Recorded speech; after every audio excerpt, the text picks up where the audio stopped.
Hello and welcome to Caucasian Journal video interviews.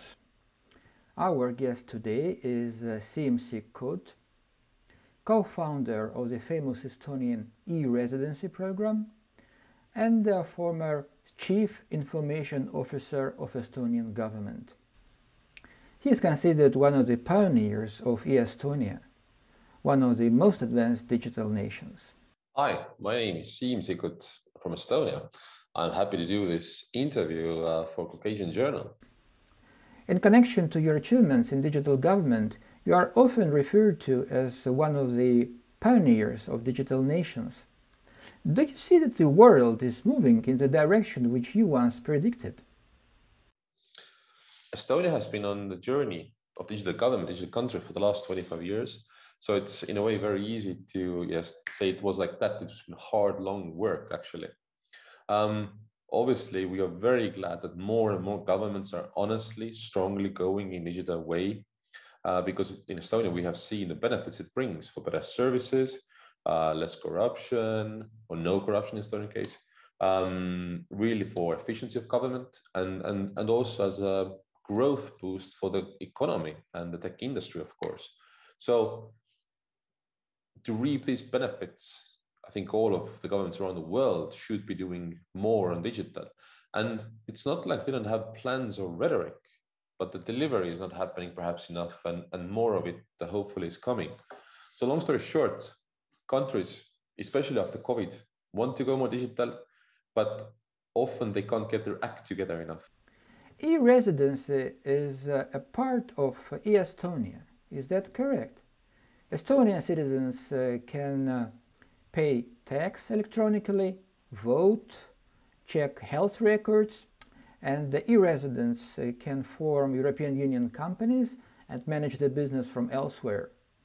Can you tell a bit more about the both concepts and how do they relate to each other?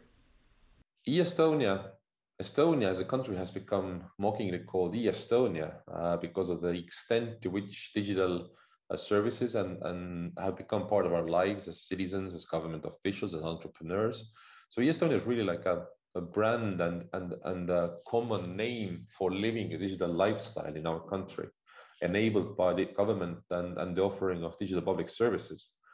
Now, about 8 years ago, we started with e-residency on top of this all. So previously, all the services had been digitally available for people and residents in Estonia and the companies physically here. But we figured out that, hey, well, why do we keep it this way? You can actually access digitally things from abroad. So why don't we open up our service to the wide world? And that became e-residency.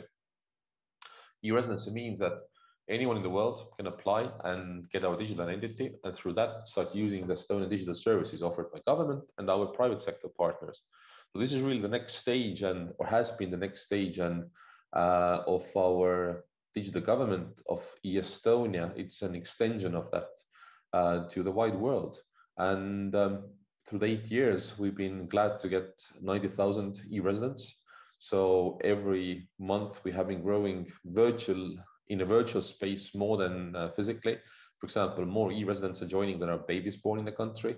And every third new company in our economy now is being registered by e-residents. So we've really seen again the growth benefit and dividend of that. How can you summarize your experience working as a Chief Information Officer of Estonian government? Well, my own term as a government Chief Information Officer in Estonia was 5 years. I left office this January this year, 2022. In my job, I'm already the 4th or 5th generation along the lines of people leading and teams leading digital government work in Estonia. So obviously, my challenge and the job for me and our team was to, first of all, make sure that what has been built lasts and becomes stronger and is updated all the time, and do the new things. So I think we managed to improve on both fields, even if there's always more to do and several challenges still remain. It was in short, it was a humbling and experience because a chance to serve a country has always been very thrilling for me, and that's why I joined the government in the first place. A chance to stand on the shoulders of many people before me who really have built up digital government is even more humbling, because exactly you get to like build on their stuff and really preserve what they have done. And I think I left office glad to saying that, yeah, we managed to get new things going, like bringing artificial intelligence to our government, getting service redesign going to make services more invisible. We managed to make e-residency wider. So it's on the next stage, but yes, always more to do. When you worked as the Chief Information Officer of the government, did you have a chance to cooperate with other governments, maybe in our region in particular? Estonia has always been eager and glad to share our solutions, our lessons learned, especially because through our journey, we learned a lot from others. Like, for example, our digital entity was a concept born in Finland. We took it, made it work, made it bigger. So we've seen the benefits of such sharing and learning, and that we have always done with friends from Georgia and elsewhere as well. So this sort of like peer-to-peer networks really span globally. Estonia is a member of several circles and networks where digital government sharing is happening.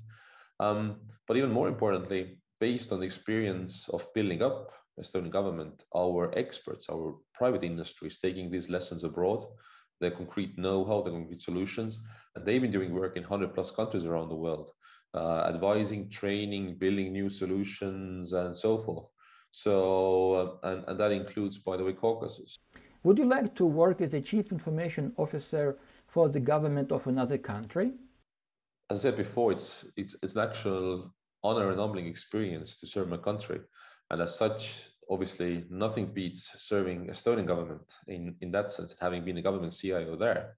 At the same time, I think, personally speaking, a professional challenge of trying to take digital innovation off the ground or to a next level in some other country is fascinating as well, especially trying to take some of the lessons I learned in the CIO role in Estonia along with me, and learning the next thing. So I definitely won't say no, but obviously nothing beats serving your own fatherland.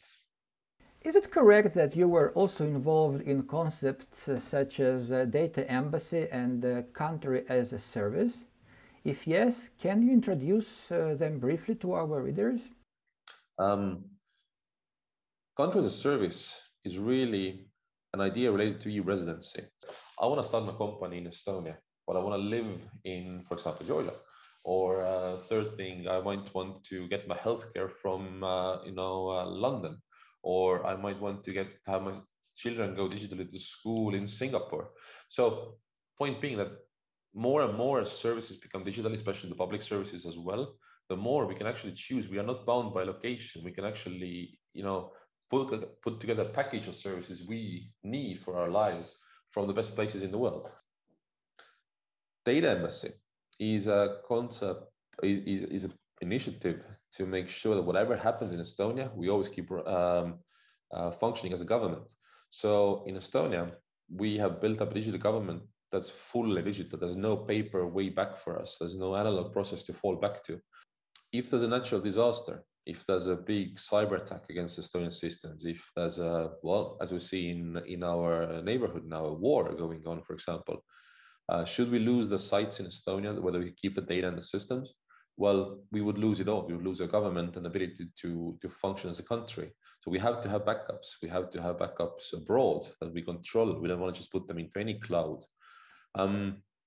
So that led us to thinking, hey, how can we really have an ability to keep functioning digitally from abroad? And we needed to make sure that it would be our also legal and technical control. And that led us to the concept of embassy. Embassies on the international law are our territory abroad. You go to Estonian embassy in Tbilisi or elsewhere, that's our territory there. So we just brought the same thing to data center and cloud space, and together with our partners in Luxembourg. So we have part of their national data center as Estonian data center, an extension of our government cloud.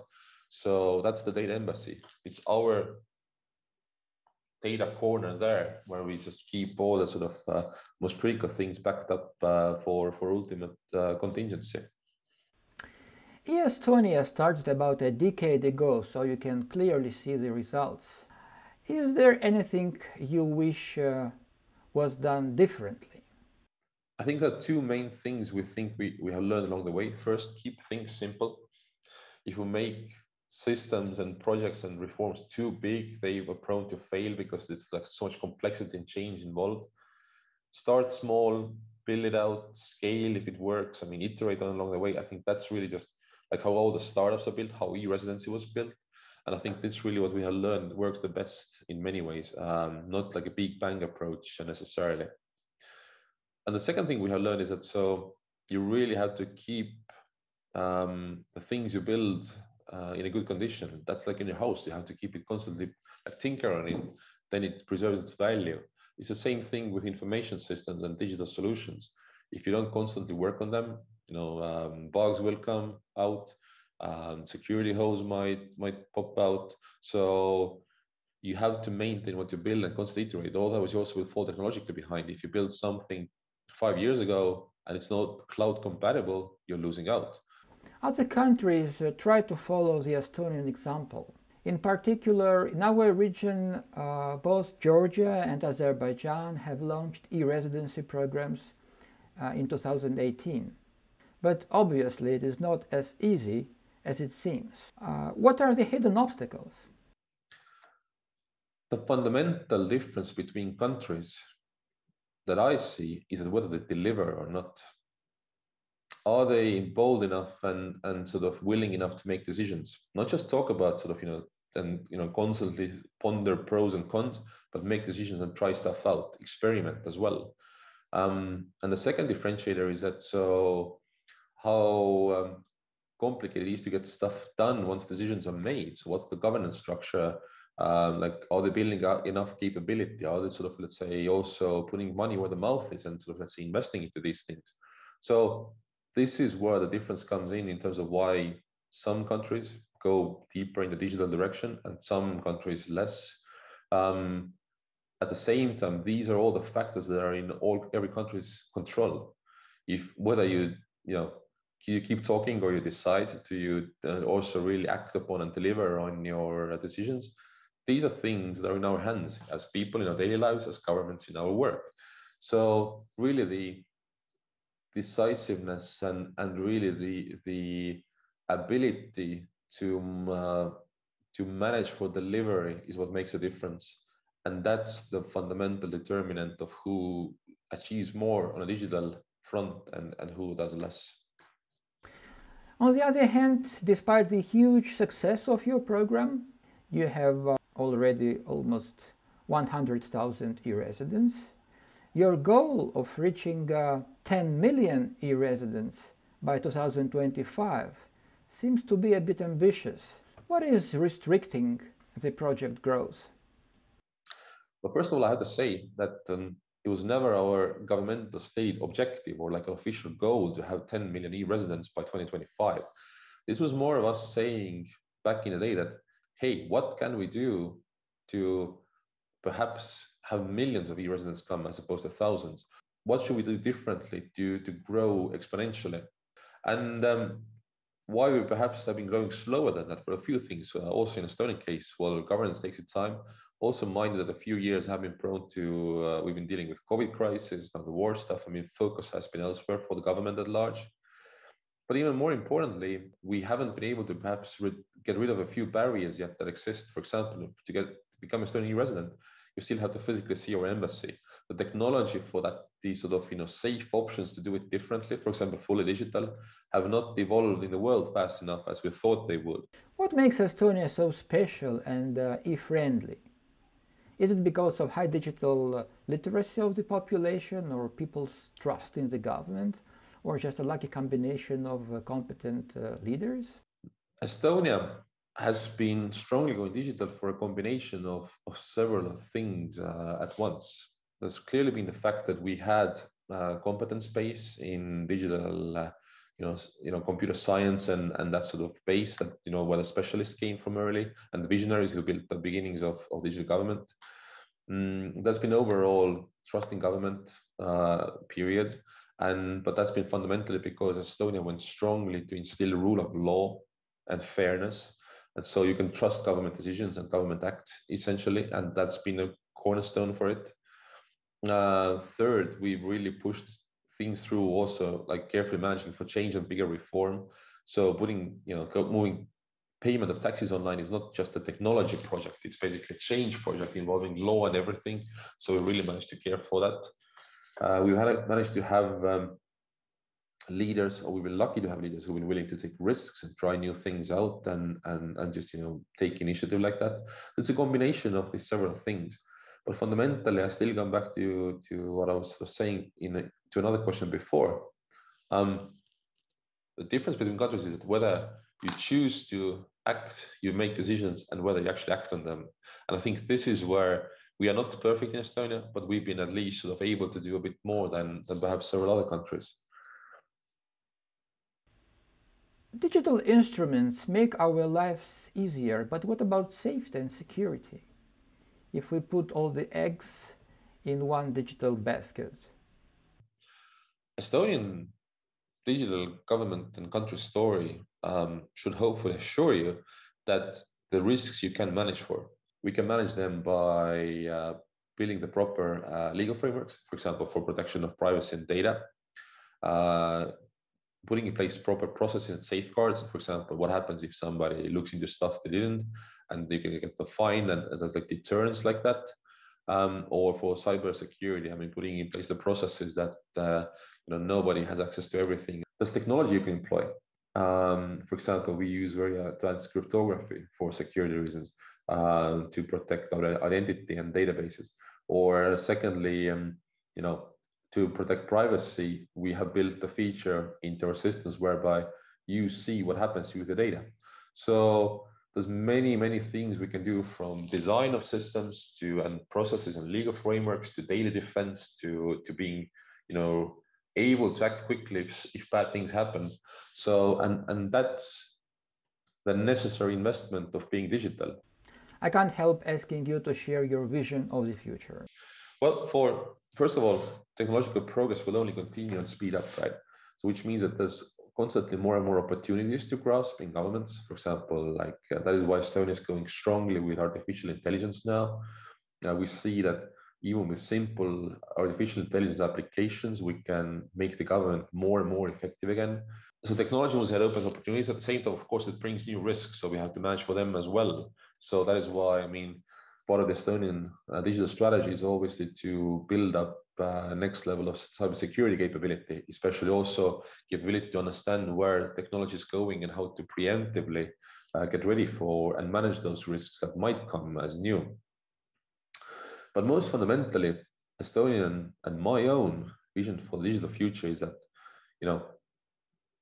government and public services, so-called bureaucracy, will have to become invisible. That's not, even if it is online to get taxes done or submit an application for some benefit, that doesn't mean it's convenient. Digitally, we could actually make it go away. We can get stuff done more and more automatically, invisibly.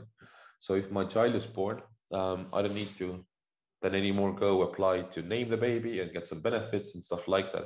If I start a company, again, all happens in one interaction only.